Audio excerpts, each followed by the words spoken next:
Well, it's been nearly 5 months since the closure of North Adams Regional Hospital. While a deal has been struck that will allow parts of the hospital to remain reopen for them, many of the employees are still unemployed. Good evening. Thank you so much for staying with us here. News 10 at 5:30 from Saratoga. I'm John Gray. And I'm Elisa Streeter. Thanks so much for joining us. Well, the story of the hospital has been one that News 10 ABC has been dedicated to following since the very beginning.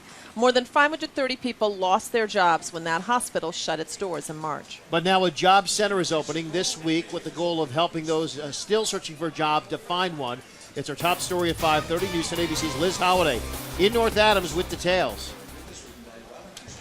The effects of the North Adams Regional Hospital layoffs is still very real for the hundreds of employees who still haven't found work nearly 5 months after its closure. But a new program here in town hopes to change that.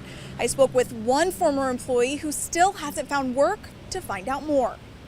When North Adams Regional Hospital shut its doors 5 months ago, Beth Hinckley-Mugin was one of 530 to lose their jobs. Kind of went down with the sinking ship, knowing we were doing that for the benefit of our patients and our client. Beth worked as a social worker, but like many, after 18 years of working for the hospital, it was hard to imagine what comes next. You kind of go from hero to zero overnight. And despite Berkshire Medical Center since opening a satellite emergency room at the old hospital site, Beth says they only hired back roughly 150 of the NARH employees, which is why a new job center is now available for people like Beth still out of work. Everybody that walks out of the door will walk out with a plan of action. Melanie Jaloznik is the job center's operations manager. She says roughly 200 of the hospital staff laid off are still unemployed, which is why the job center will be available 5 days a week for those realizing from resumes to interviews.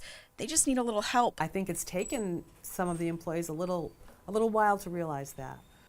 In fact, Beth herself is so excited she hopes to become a part of the push and hopes to serve as a career counselor to former employees like herself who after 5 months just want to find out what the next step is. A really good opportunity to have something local, have potentially someone working with them that is also laid off, knows their story, can help them with some skill development. The job center is located right here in City Hall and will be open 5 days a week. And for those who weren't former hospital employees but want to find work, you're in luck. It'll also be open on Fridays for everyone. Reporting in North Adams, Liz Holliday, News 10 ABC.